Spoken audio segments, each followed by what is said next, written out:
Olá, boa noite. Boa noite. Vamos começar hoje a nossa live.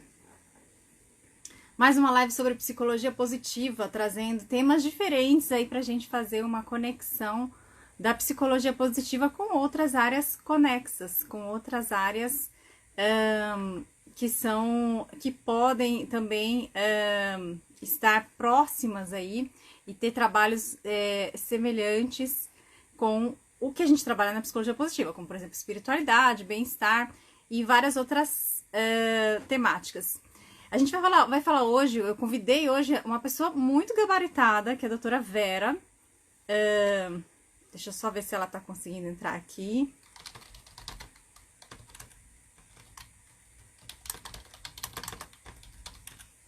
Deixa eu dar uma olhadinha. Olá! Deixa eu dar uma... Olha, tem muita gente que eu conheço aqui, que bacana. Bom, deixa eu convidar aqui você, só esperar. Então, pessoal, olha só. A Vera Saldanha é uma pessoa... Olá, boa noite. Olá, boa noite. Prazer, que alegria ter Alegria estar você aqui hoje. com você. Igualmente, Vera. Obrigada por ter aceito o convite. Uhum. Eu venho, me despertou bastante a curiosidade, na verdade foi mais um doutorado que foi me despertando a curiosidade em conhecer a psicologia transpessoal, e eu fui entrando, Uhum. fui conhecendo também o trabalho da Alubrat, é a Alubrat que fala, Vera, é isso mesmo? Isso, do Brate, isso mesmo. E fui buscar, né, enfim, ainda é uma área para mim que eu não tenho tanto conhecimento, mas quero fazer bastante Uhum. essa ponte aí e conhecer um pouco mais o trabalho de vocês. E também fazer uma ponte com a psicologia Uhum. positiva, que eu acho que tem muitas coisas semelhantes, é isso que a gente vai debater um pouquinho hoje aqui na live. E algumas diferenças. Tem algumas convergências, algumas diferenças, mas realmente há conexões, sim. Uhum. Bom, deixa eu começar então. Eu vou dar uma prévia apresentação, mas eu quero que você fale da sua própria trajetória profissional, que não ninguém melhor do que você mesma para apresentar. Mas assim, a professora a Vera, ela dá vários cursos, ela tem doutorado em psicologia nessa temática da psicologia transpessoal pela Unicamp, é psicóloga, e ela tem livros publicados, enfim, muitos trabalhos. Então agora é com você, Vera. Uhum. Bem, é uma longa trajetória, né? Muitas décadas, mas acho que o ponto principal, acho que desde a adolescência, a busca de estudar religiões comparadas, entrar na psicologia desde o primeiro ano, trabalhar com hospitais psiquiátricos, e aí você tem um universo para pesquisar o que realmente são essa tal de consciência, né? E logo em seguida, tão logo eu formei, é, eu conheci um trabalho do Eliezer Mendes, que ele trabalhava com parapsicologia clínica. E no dia que ele me conheceu, me convidou a trabalhar com ele. E era um verdadeiro laboratório. Então, é uma pessoa com a qual eu sou muito grata. E esse trabalho do Eliezer mostrava esses diferentes níveis de consciência. Acho que tem uma coisa importante de falar, que nessa trajetória, eu sempre fiz dois caminhos paralelos. Um caminho na universidade e um caminho buscando esses aspectos da psicologia, da consciência que estavam emergentes. Então, ele, como parapsicologia clínica, e simultaneamente na Unicamp, eu fazia psicologia médica com o Fábio Adamo e o Maurício Nobel. Então, fazia especialização em psicologia médica. Bom, vou tentar resumir. Com ele, depois de 3 anos, fomos a um congresso. Ele foi convidado para apresentar o trabalho dele e eu fui como uma auxiliar dele. E num congresso de psicologia transpessoal, em 1978. Conheço Pierre Vaio. A partir daí, nós começamos a trazê-lo muitas vezes, cursos, e aí comecei a fazer cursos com Cláudio Naranjo, com várias pessoas nessa área.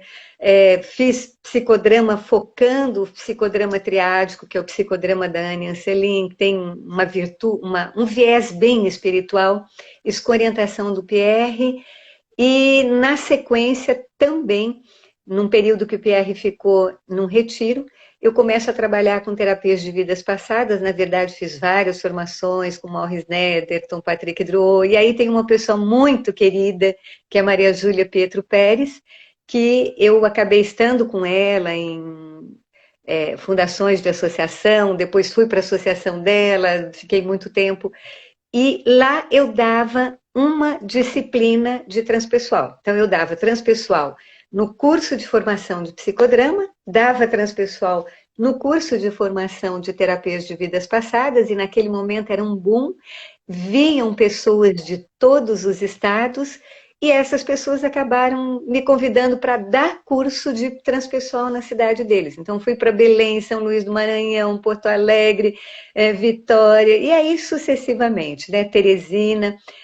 E também fomos, eu e Maria Júlia, fazer um circuito de palestras transpessoal e memória profunda, vidas passadas, junto com ela na Suíça, em Portugal, e fomos na Espanha, na França. E em Portugal, então, conheci o grupo de lá, e o Antônio Veiguinho, o Mário Simões, me convidam para dar formação lá. Aí eu passo a dar formação, nós já estamos aí já em 92, e eu dou formação lá durante 4 anos. Depois eles me convidam para fundar uma associação junto. E, sincronicamente, num dia que o Pierre estava hospedado em casa, e diz, mas por que não uma associação luso-brasileira, né? E a partir daí, essa associação, e assim, nesse caminho, eu não fui falando mais de viés em termos de expansão da transpessoal, mas paralelamente eu ia fazendo, depois eu fiz especialização em neurociências, depois eu fiz dissertação de mestrado, depois fiz a tese de doutorado, então ia... E até que eu consegui convergir para a psicologia, né? Porque nós temos os estados transpessoais, as vivências transpessoais e temos a psicologia transpessoal. Então, mais ou menos em síntese foi isso.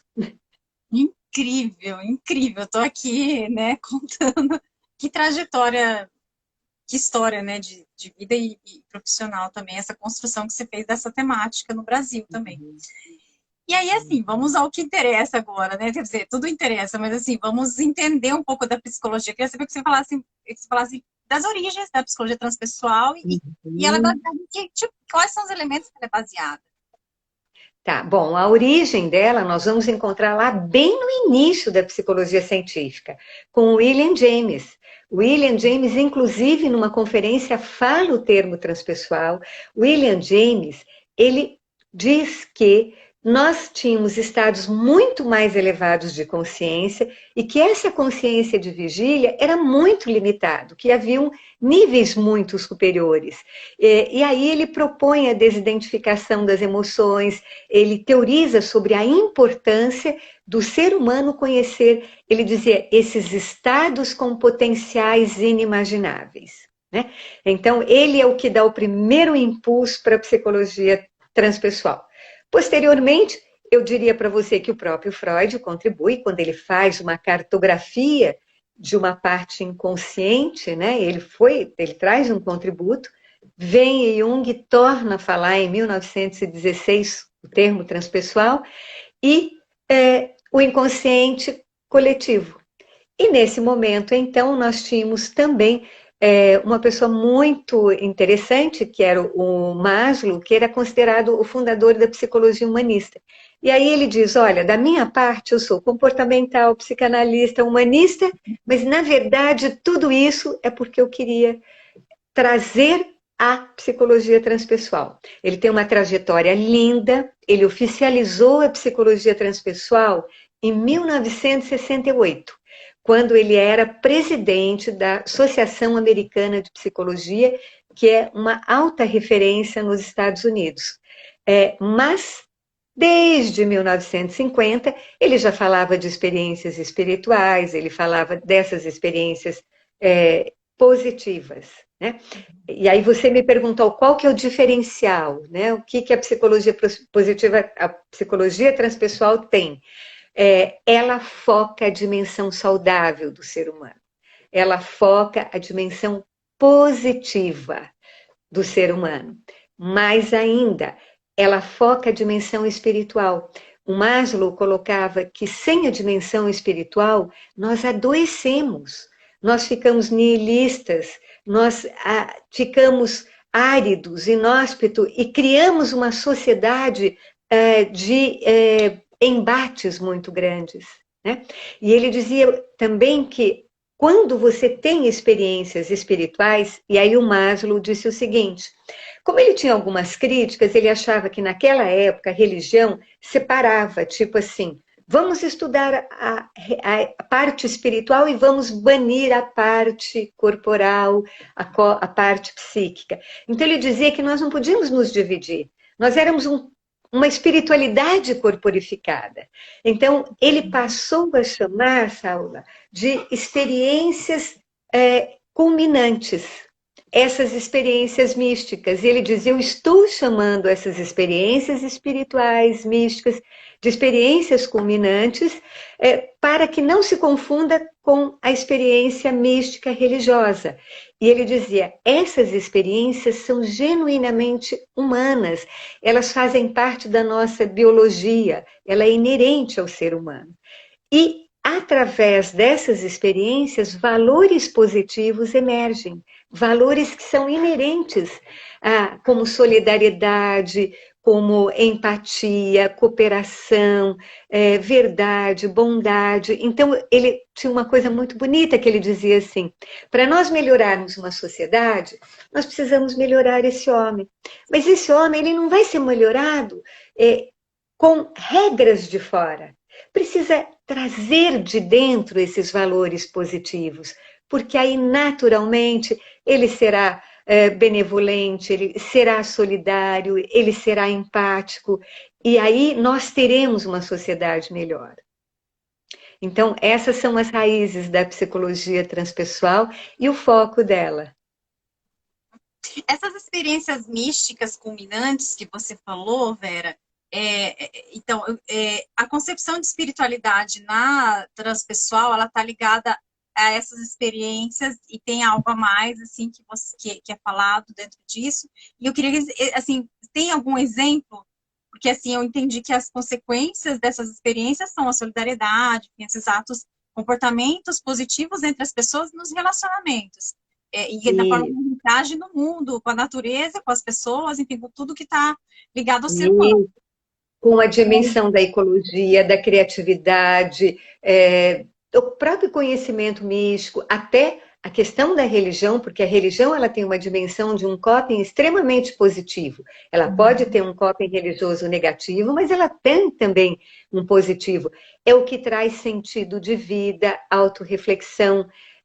Eu chamo também uma coisa assim dentro da abordagem integrativa, que é a autoconsciência, né? Então, isso é uma coisa que possibilita essa experiência espiritual no seu dia a dia.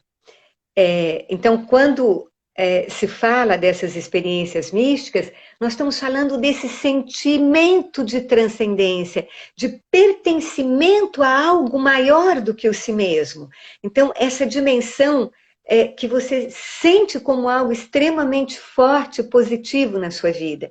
E essas experiências, elas podem, claro, obviamente, acontecer dentro de uma religião, mas ela acontece também fora do enfoque religioso. Tem uma coisa interessante que o Ken Wilber estudou, que ele falou que todas as religiões têm um aspecto extrínseco, que são os seus dogmas, os seus rituais, que cada um tem uma forma de expressão e tem o seu aspecto esotérico, que ele diz com S. Tem o esotérico com X, que é o fora, e o esotérico com S. E ele diz, essa dimensão intrínseca esotérica com S, ela é igual em todas as religiões. Todas postulam uma grande força criadora, né? Quer você chame de Brahma, quer você chame de força criativa, grande arquiteto do universo, Deus, enfim, Alá, o que você traz, mas todos estão falando de uma grande força que criou a tudo e a todos. Então, esses são os aspectos esotéricos. E algumas pessoas também tiveram dentro dentro ou fora dessas religiões, experiências místicas. Algumas vezes foram confundidas com pessoas que estavam com problemas mentais. Existe uma Sim. diferença. Existe sim uma psicopatologia desses estados de consciência, mas existe também uma emergência espiritual, que na verdade é um processo onde culmina essa emergência e o indivíduo não tem um ego tão estruturado para isso, e ele passa por uma crise que é muito parecida com crises psicóticas, mas é uma emergência espiritual. Se nós lermos a vida de grandes santos, né, como São João da Cruz, ele fala da noite escura da alma, né? Se nós vemos também Santa Teresinha, São Francisco, e assim, isso são os mais conhecidos, mas com certeza os profetas, todos passam por essa noite escura da alma. Cristo passa nos seus dias no deserto. Então, há um processo intenso, onde a psique é convocada, onde esse imaginal transborda para que essa experiência de integração espiritual aconteça. Né? E algumas pessoas têm esse processo de uma forma mais suave, ao longo de toda uma vida, tem a sua ação nos seus pequenos grupos, dentro da sua família, então não traz, por exemplo, como os grandes profetas, uma grande transformação, um antes e depois, uma força muito grande, mas fazem sim um trabalho importante, porque é dentro do seu seio familiar, é dentro de onde você está, nas suas relações, que você vai levando as suas sementinhas, que você vai regando. Então, essas experiências culminantes, além de trazer à tona valores positivos, o indivíduo sente o desaparecimento do medo da morte, tem um sentido noético. A experiência é tão intensa que ele não tem palavras para explicá-las. Né? Esses valores, esse sentimento de unidade, de não separação. Então, isso é o que possibilita a gente olhar para uma dimensão da consciência além do cérebro, não como um epifenômeno do cérebro, mas uma consciência mais ampla, uma consciência não local, não espacial, onde tem uma mente não local, não espacial que se expressa. E aí, neste sentido, todos nós estamos unidos. Não há fronteiras entre nós, seres humanos, não há fronteira entre esse universo. Seria uma consciência coletiva, Vera? O conceito de consciência Então, não seria bem a consciência coletiva, né? Porque se fala, por exemplo, o Jung fala da consciência coletiva, existe sim, por exemplo, há fenômenos de massa, de manipulação de massa, que é a consciência coletiva, ela é conduzida. Não é essa dimensão de consciência coletiva, é uma dimensão superior, é uma expressão de uma inteligência cósmica que permeia todo o universo. É um campo ilimitado de consciência que transcende tempo, matéria, espaço e que é essencialmente amorosa. O indivíduo, nesse estado de consciência, ele transborda amor. Ele tem algo de união com o todo, com outros seres, com o universo, com a natureza. Né? Então, é desta consciência que nós falamos, é essa consciência que a psicologia transpessoal foca, e ela fala, então, um dos autores que contribuiu muito, né? Eu falei do Assagió, falei do Freud, do Jung, o Moreno contribuiu muito, ele fala que nós éramos seres biopsíquicos, sócio e cósmicos. Ele traz essa dimensão cósmica do ser humano. Né? Tanto que o Pierre Weil, ele desenvolve um trabalho que ele chama do cosmodrama. E outra pessoa importante nessa trajetória realmente foi o Pierre Weil. Então são esses três ícones que eu tenho na minha vida, no meu coração, que é o Eliezer Mendes, Maria Júlia Pietro Pérez e o Pierre Weil, que assim abriram um universo para que eu pudesse percorrer e conhecer e olhar para essa psicologia que integra a dimensão espiritual. É interessante que você falou da questão da espiritualidade em seus extremos, né? Tem uma disciplina na USP também, no departamento ali da USP de Ribeirão Preto, que é do Departamento de Enfermagem, que é a disciplina de religiosidade e espiritualidade no cuidado da saúde. E durante a disciplina foi muito discutida, assim, também com a turma, né, do pessoal da pós-graduação, essa questão desses extremos, né, a gente sempre vem e volta, assim, até onde é o limite do saudável na espiritualidade, até onde aquilo ali passa a ser patológico, e acho que todo mundo que trabalha na psicologia, seja ou não da transpessoal, mas, assim, os estudos que tem, né, os benefícios que aparecem no corpo, fisicamente, que são mensurados com as práticas espirituais de cada pessoa, eles são muito visíveis, né, em termos, assim, não só das patologias, dos transtornos mentais, mas também dos problemas físicos de saúde.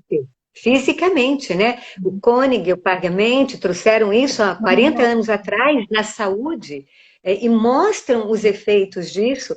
Em 92, o Kabat-Zinn leva para dentro de um hospital com pacientes com dores crônicas, com dores intensas, ele leva a prática, ele era budista, só que ele tira a prática da meditação dos conceitos religiosos do budismo tibetano e passa a trazer como um método, que depois transforma num protocolo de 8 sessões, o mindfulness, né? Que é um termo que existe desde 1938. E aí ele traz essa plena atenção, e hoje você tem inúmeras pesquisas de redução de estresse, redução de cardiopatia, né? O Jim Ornish, que foi uma época considerado, né, um médico do Bill Gates, do Clinton, e ele é um cara que foi considerado o guru do coração, porque ele fala, né, intensamente da importância da meditação, da prática espiritual para a reversão da cardiopatia. Então, assim, várias áreas da saúde. Você citou a enfermagem tem belíssimos trabalhos de transpessoal, belíssimos trabalhos, excelentes, né? Porque eles estão ali. Vera, só por curiosidade, esses efeitos, no caso, agora eu quero a minha curiosidade na transpessoal, né? Esses efeitos dessas experiências místicas, eles são mensurados nos estudos da transpessoal com essas aferições da medicina mesmo, aferições do corpo, ou tem outros, isso já está sendo mensurado de outra forma? Então, aí você tocou um ponto importante da transpessoal, né? E aí talvez isso tenha um pouco a ver, inclusive, com convergências similares à psicologia positiva e algumas coisas que se distancia, onde em alguns aspectos a gente sente o quão importante é a transpessoal e em outro aspecto o quão essencial é a psicologia positiva. Você tem alguns experimentos. Aproveitar o gancho e já entrar nesse tema já das convergências, né? Bom, eu vou adorar. Então, assim, com todo o respeito, né, pela psicologia positiva, mas realmente Maslow, em 1954, num livro, Motivação e Personalidade, ele tem um capítulo inteirinho sobre a psicologia, ele chama Psicologia Positiva, o capítulo. Sim, eu sei que ele fala que ele admite. Sim, quando eu fui fazer o curso com o Seligman, toda a introdução do curso era exatamente aquele capítulo. Olha, porque a psicologia só se debruçou sobre o sofrimento, nós precisamos olhar para o saudável, nós precisamos olhar também para o indivíduo que deu certo, para os aspectos positivos. Exatamente aquilo que o Maslow trazia. Então, de certa forma, a positiva, ela tem um grande ombro sobre a transpessoal. E em 92, o Seligman oficializa também quando era presidente da APA, a Psicologia Positiva. E aí, o que a gente percebe? Um movimento interessante, que os transpessoais, eles foram muito pela experienciação. Foram muito buscar os fenômenos, né? Tanto que você tem um repertório enorme dentro da transpessoal, alguns que trazem muitas coisas, e isso a gente tem que ser claro e falar que é do budismo tibetano, outros trazem coisas que são da religião espírita, outros trazem coisas que são do xamanismo, e insere essas práticas dentro do contexto terapêutico, dentro da prática como transpessoal. Eu, pessoalmente, né, dentro da minha... Tenho um respeito grande por essas pessoas, porque muitos fazem coisas sérias. Claro que, como em toda área, tem coisas que não são boas, como em qualquer área, psicanálise comportamental, cognitiva. Mas tem algumas pessoas nessa área que fazem trabalhos bons. Entretanto, a minha visão disso, Saula, é de que... É Saula ou Saula? Eu sempre fico em dúvida. Salma. Salma. Salo. E aí, o que aconteceu, né? Na minha percepção, isso são experiências transpessoais, são fenômenos transpessoais, mas não são práticas da psicologia. Nós temos autores na psicologia que percorreram um caminho, se debruçaram, se dedicaram para trazer um conhecimento dessa psique, para a gente sair só da explicação mítica, onde muitas vezes o pré-pessoal e o transpessoal são misturados, são confundidos. Né? Então, é um trabalho primoroso, importante dentro da psicologia transpessoal. E, às vezes, infelizmente, ela acaba não sendo tão respeitada, porque acaba tendo tudo de tudo, né? E aí se generaliza muito, e ela se perde. E você tem poucos trabalhos, né? No meu doutorado eu fiz um trabalho de pesquisa qualitativa, procurei, nós temos vários trabalhos aqui no Brasil com pesquisas qualitativas e quantitativas, unindo as duas, mas é um número extremamente pequeno. Eu diria assim, quando eu comecei em 78, a gente olhava, era 2, 3, né? Era assim. Hoje a gente já tem 280, tem um número maior, mas é pequeno quando a gente compara, por exemplo, com uma terapia cognitiva comportamental que tem um número imenso de pesquisas, né? Por quê? Porque os primeiros transpessoais, eles ficaram validando muito o experiencial. Ok, eles diziam, a gente não tem que ficar teorizando, a gente tem que vivenciar, tem que experienciar.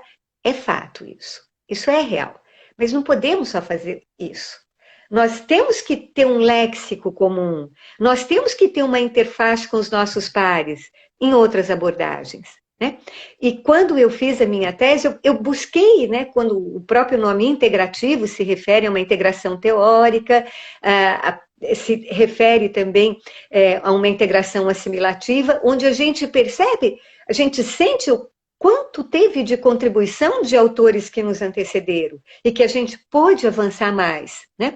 E eu busquei, dentro da psicologia, desenvolver as técnicas, os recursos, todos os postulados teóricos, porque nós temos autores, o próprio Maslow, né? O próprio Maslow, William James, que traz um embasamento incrível, excelente. O Maslow fez pesquisas. Então, quando você pergunta dessas pesquisas, elas existem, sim. Né?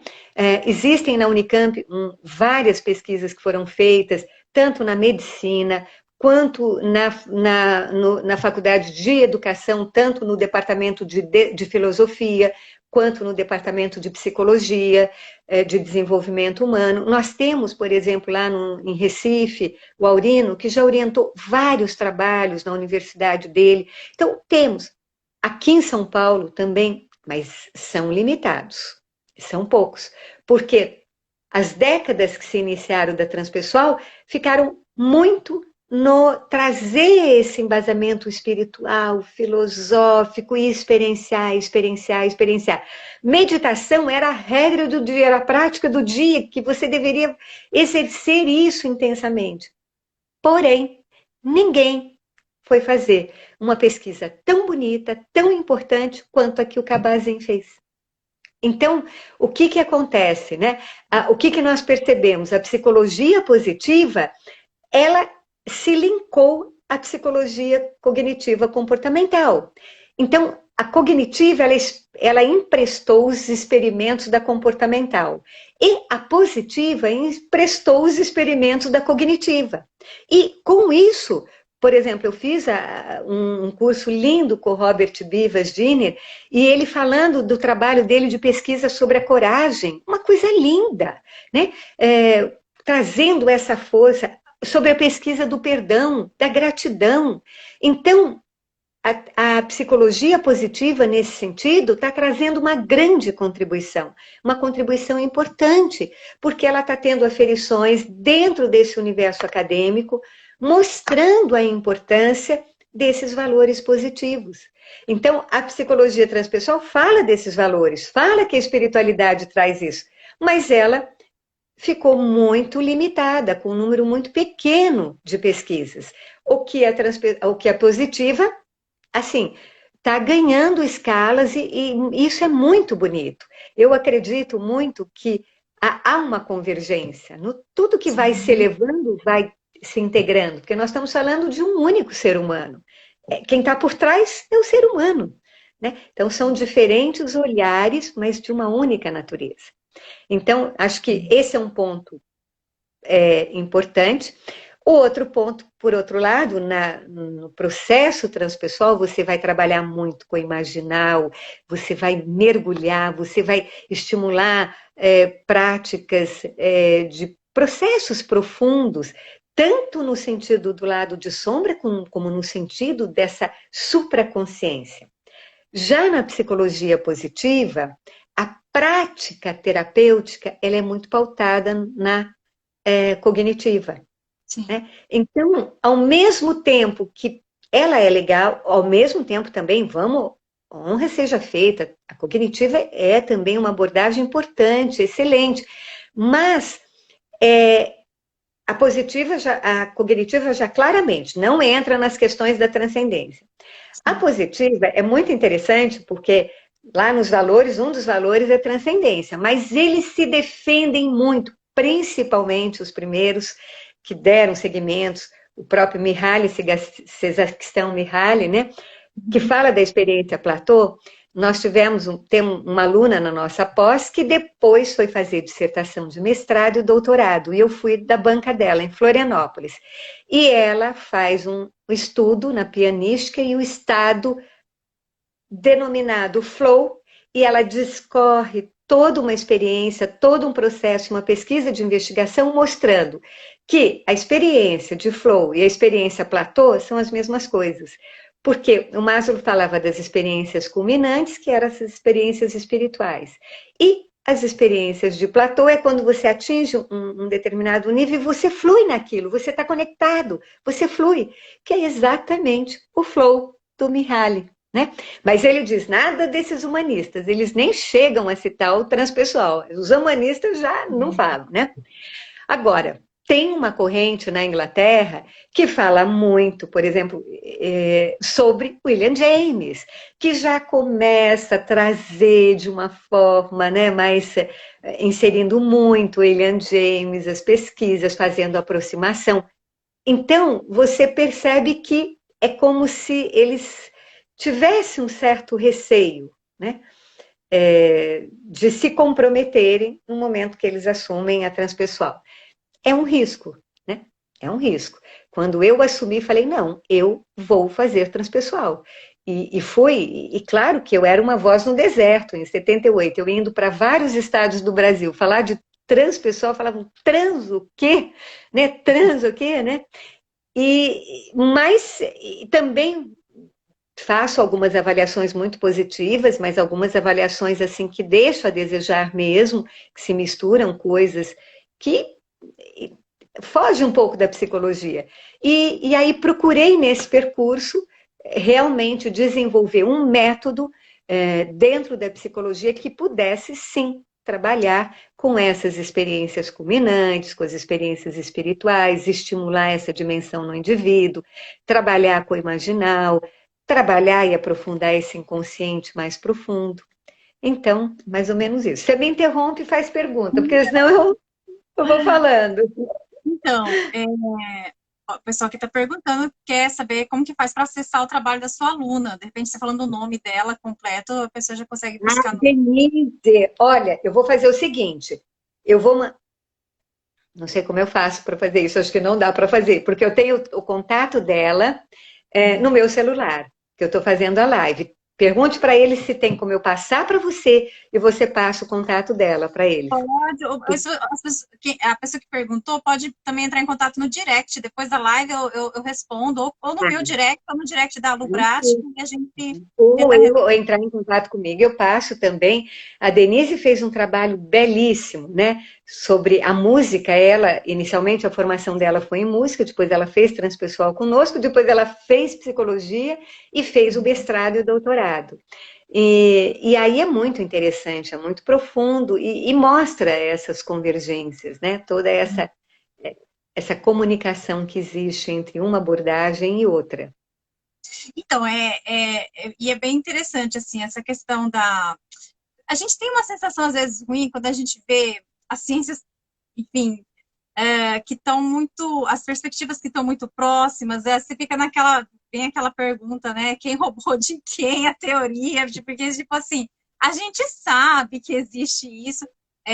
Nos Estados Unidos, essa competitividade é muito grande. Outro dia, um professor americano também que trabalha com a neurosemântica, que é uma linha que eu sigo também, e ele falou, nos Estados Unidos isso aí é a ciência como marca, né? Você tem que demarcar seu território para falar que foi você que descobriu algo, e às vezes, na verdade, é tudo o mesmo conjunto, assim, eu percebi muitas semelhanças, eu acho só que, assim, realmente a transpessoal tem uma intensidade, a espiritualidade está numa intensidade bem maior do que se traz na psicologia positiva. A psicologia positiva, ela aborda isso lá nas forças, e se aquilo aparece como um traço de força da pessoa, aí sim você começa a levar mais para esse caminho. E tem também na parte do mindfulness, mas é tudo muito diluído, assim. Eles colocam, realmente você falou, o foco vai nesse caminho da TCC, porque as práticas da psicologia positiva são no sentido de tornar aqueles traços, essas forças, práticas do dia a dia, onde a pessoa começa a ampliar a percepção dela de como aquilo faz parte e como aquilo traz gratificação para ela. A coragem, a sabedoria, o conhecimento, enfim. Então, ele tem esse foco nos valores. Agora, a questão do flow, que você falou, super pertinente, porque o flow é uma perda de consciência momentânea. Tanto que você entra numa dimensão sem tempo e sem espaço. Ele, inclusive, fala isso. Você não sente o tempo passar. É um dos sinais do flow. Porque você está num outro estado de consciência. A nossa consciência, ela tem vários níveis. Então, esta consciência de vigília, ela é pautada pela razão. Porém, você pode integrá-la à sua intuição. Então, quando dentro da abordagem integrativa a gente trabalha com o cotidiano do indivíduo, mas buscando justamente integrar, e tem um fenômeno lindo, porque quando você integra essa coerência entre pensamento, sentimento, emoção, intuição, há esse agora que se coloca na plena atenção no mindfulness, amplia a consciência. Então, é como se aquela consciência tivesse realmente adormecida. Então, é como se o indivíduo tivesse no estado de sofrimento, numa consciência adormecida, e ele desperta. E essa consciência, então, começa a ter outros olhares e outra forma de lidar com o sofrimento. É completamente diferente. Ou seja, a percepção da realidade se torna diferente em função do nível de consciência mais ou menos desperto. Percebe? Então, esse é o ponto essencial, né? Onde se você não... Você até pode, claro, né? Vamos dizer... A psicanálise, ela trabalha com associação livre, ela trabalha dentro de uma estrutura bem cognitiva, e claro que muitas vezes o indivíduo entrava numa experiência através da associação livre, depois de anos e anos, onde ele conectava aspectos da infância, né? Então, lógico, os vários enfoques de psicoterapia, todos eles são muito positivos e com certeza eu acredito muito que quando tem um bom terapeuta que tem essa relação empática, essa comunhão, isso promove um bem-estar para o indivíduo. E, claro, dentro da transpessoal e principalmente dentro da abordagem integrativa, eu coloco, assim, bem pontual, o cerne é a espiritualidade. Esse é o ponto essencial onde nós vamos trabalhar, com esse eixo experiencial do seu dia a dia, buscando essa integração para despertar esse eixo evolutivo. Porque aí as forças e os valores emergem, naturalmente, né? E o indivíduo sente isso. Você não tem que convencê-lo que ele tem aquela força, né? Que ele pode, então, ver a evidência dessa força e que ele pode, ao mesmo tempo, também ver a evidência daquilo que ele achava que ele não tinha. Enfim, é Isso, uma outra mas forma aí de trabalhar, isso né? de emergir, Vera, será que ele sabe nomear isso tudo que emerge? Porque a minha preocupação, às vezes, eu fico um pouco com essa, tentando entender um pouco como que ele nomeia, como ele identifica tudo isso, né? Porque acho que a psicologia positiva ela tenta trazer esses nomes, resgatar inclusive foi um dos objetivos do manual dos Character Strengths, né? Que é em oposição desse, Uhum, sim. foi justamente trazer esses sinônimos e com certeza vai ampliar mais e mais, porque essa identificação com certos termos ajuda a pessoa também a clarear. Por isso que eu acredito muito, né, na convergência. Muitas vezes, o indivíduo, sim, ele nomeia, e algumas vezes até indivíduos que aparentemente são céticos, porque realmente você não precisa estar em nenhuma religião para ir fazer uma psicoterapia transpessoal, de repente ele sente, ele fala, nossa, é como se eu estou conectado. Realmente, ele sente esse pertencimento a algo maior. E aí a amorosidade, a benevolência flui. E ele começa a ressignificar experiências onde ele tinha muita ira, muita mágoa. Isso tudo vai se transformando, né? Agora, claro que, vamos dizer, esse delineamento que a positiva faz é muito positivo, porque ela pode acelerar. Algumas pessoas têm facilidade, outras pessoas têm um tempo maior. Então, quando você faz essa convergência, você utiliza ambos os instrumentos, né? Então, isso vai favorecer, com certeza. Com certeza. Por isso que eu te falo, eu acho que há uma complementariedade muito relevante entre a psicologia positiva e a psicologia transpessoal. E aí, quando você fala eu queria, agora sim, a gente sabe que ambas também tiveram essa origem aí lá no Maslow e tal. E eu acho que a gente até já falou um pouco na conversa, mas assim, se a gente fosse pontuar as diferenças, o que diferencia elas, além dessa intensidade da espiritualidade, da dimensão espiritual? Bom, toda e qualquer abordagem, ela tem por trás de si uma visão antropológica e uma visão de mundo, né? Então, a visão de homem na positiva, ela é muito similar à visão do homem da cognitiva, né? Essa construção social, biológica, mental. E, no caso, com um forte cunho no pensamento. Já no caso da psicologia transpessoal, você tem uma visão antropológica de um ser que é biológico, é social, mental e espiritual, cósmico, universal. Então, há uma ampliação da visão de mundo e há uma ampliação da visão antropológica. Com isso, o que acontece? A cartografia da mente também fica diferente. Então, a cartografia da transpessoal, vou simplificar, tá? Tem inúmeras cartografias, mas, via de regra, elas vão falar de uma dimensão inferior da consciência, essa consciência adormecida, regida pela pulsão, pelo instinto, né? Ela vai falar de uma dimensão média, de uma dimensão desse cotidiano, onde o indivíduo, e aí já tem pesquisas que mostram isso, do Daniel Gilbert, por exemplo, que 50% do tempo você não está consciente, você está no piloto automático, né? E ela vai falar do nível de supraconsciente. Então, quando você tem uma cartografia da consciência, sim, e uma visão antropológica, e uma visão de mundo maior, você tem recursos diferentes. Você tem recursos que têm uma amplitude maior. Você entra, não através da imaginação, você vai para essa dimensão do imaginal, né? Os gregos falavam do soma, do psique, de nous e de pneuma, né? Então, você vai trabalhar com todas essas dimensões, principalmente essa dimensão de pneuma, né? Essa dimensão do imaginal, que é esse universo que possibilita uma grande transmutação para essa conexão com a essência genuína de cada um. Então, acaba sendo muito diferente os recursos técnicos, as intervenções verbais, embora elas tenham similaridade vamos dizer, em alguns aspectos teóricos. Ambas focalizam a dimensão positiva do ser humano.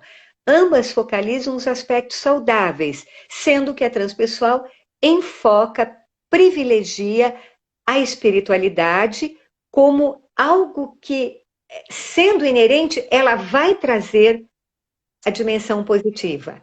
Dentro da perspectiva da transpessoal, se você não traz essa dimensão espiritual à tona, você adoece. Você embota a tua criatividade. Né? O Maslow usava essa frase, você se torna nihilista.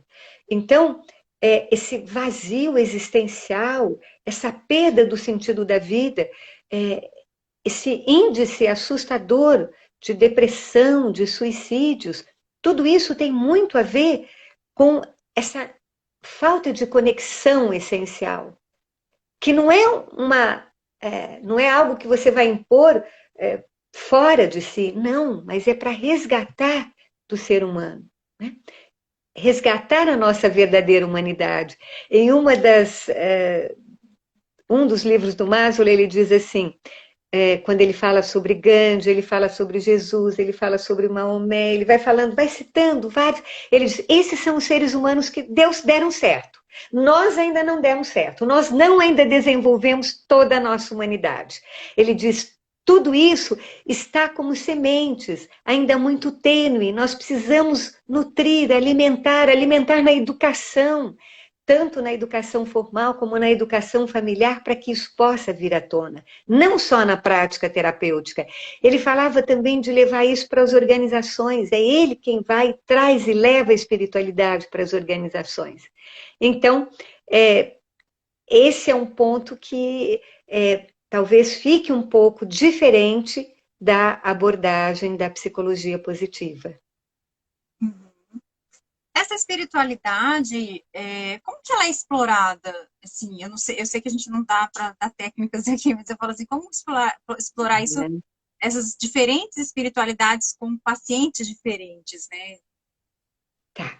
Então, eu posso falar do lugar da abordagem integrativa transpessoal, né? Então, talvez, foi como eu falei para você, você encontra inúmeras coisas, inclusive durante muito tempo, a transpessoal, ela fez muitas pesquisas com substâncias psicoativas, enteógenas.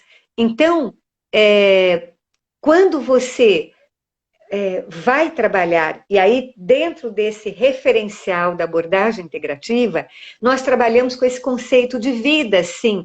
Esse conceito de vida traz uma dimensão onde a vida não tem fim, não sabemos quando começou, nem como terminou, há uma dimensão de imortalidade, né? Então, a dimensão espiritual, ela habita um corpo, ela se expressa, o nosso corpo também é espiritual, através dele o nosso espírito se exprime. E aí, quando nós estamos trabalhando as sensações, quando nós trabalhamos as memórias que estão nesse corpo, nós estamos trazendo à tona expressões espirituais. E aí nós vamos então trazendo consciência, porque elas estão inconscientes.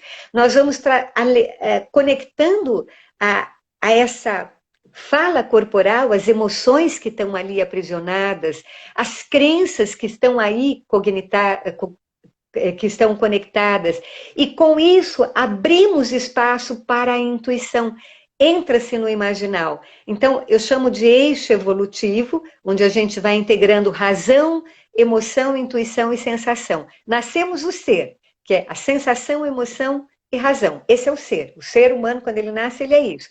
Mas para a psicologia, para a abordagem integrativa transpessoal, nós nascemos com uma punção da transcendência, que é não só com o princípio do prazer, com o princípio da realidade, mas o princípio da transcendência, que é algo que já dá um impulso em direção a esta transcendência desde o início, desde o momento que você nasceu. Por isso, na medida que você está trabalhando com as memórias corporais e integrando, aí, obviamente, tem técnicas e recursos específicos. Nós temos um grupo de 5 grandes grupos de recursos técnicos dentro da abordagem integrativa, onde, então, a gente trabalha com esse eixo experiencial, que é o quê? A relação eu comigo mesmo, intrapessoal, eu com o outro, que é o interpessoal, eu com o mundo, com a natureza, e eu com o transpessoal. Então, nesses 3 níveis, intrapessoal, interpessoal e transpessoal, nessas relações do dia a dia, é que nós vamos trabalhar com esse indivíduo.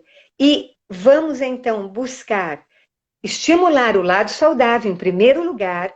É como assim, ele vai precisar entrar num precipício, mas nós vamos dar para ele um colete, vamos dar um farolete, vamos assim botar algumas cordas para ele poder mergulhar lá, e aí ele vai também encontrar alguns aspectos preciosos e vai transformar aqueles aspectos de sombra, que aí tem a ver com a questão da autoestima, tem a ver com o perfeccionismo, são coisas bastante estudadas dentro da cognitiva, dentro da psicologia positiva, né? Então, e tem contribuições também muito importantes dentro da positiva, dentro da cognitiva, com certeza.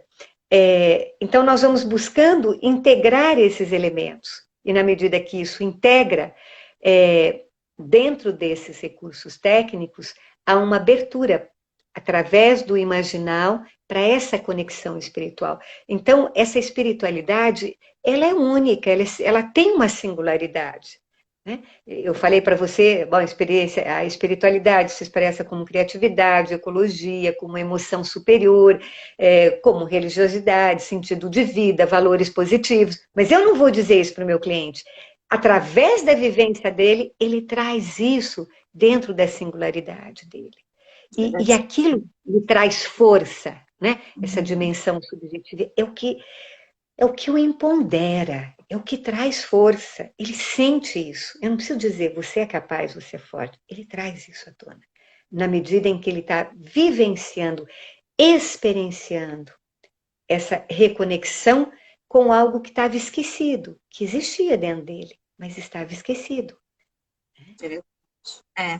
Eu te escutando, eu vou ouvindo você, ao mesmo tempo vou fazendo as minhas associações mentais aqui com também um pouco com o que a gente faz na psicologia positiva, porque a gente fica incorporada na linha que a gente trabalha, né? Então a gente acaba olhando pelas 2 lentes, tentando olhar pela lente do diferente, né, do que a gente, e também pelas lentes que a gente trabalha.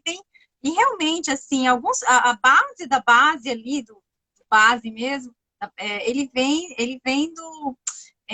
segue mais ou menos, tem essa semelhança forte no sentido de você estimular a autodescoberta da pessoa para que ela, então, seja um processo que é um processo subjetivo, a pessoa vai, ela não pode ser induzida, enfim, né? Isso em qualquer área da terapia também, não da psicologia, não. Sim, claro. Mas, assim, essa descoberta, acho que a diferença é o sentido de não focar na queixa, mas sim focar isso, né? Vai gerando um bem-estar que vai fazer ela automaticamente ir cobrindo as falhas, aquilo que precisa ser melhorado de uma forma mais leve, não de uma forma forçada, em contato com a claro, dor. a terapia é um momento na vida, então essa capacidade de autoconsciência, de autorregulação, né?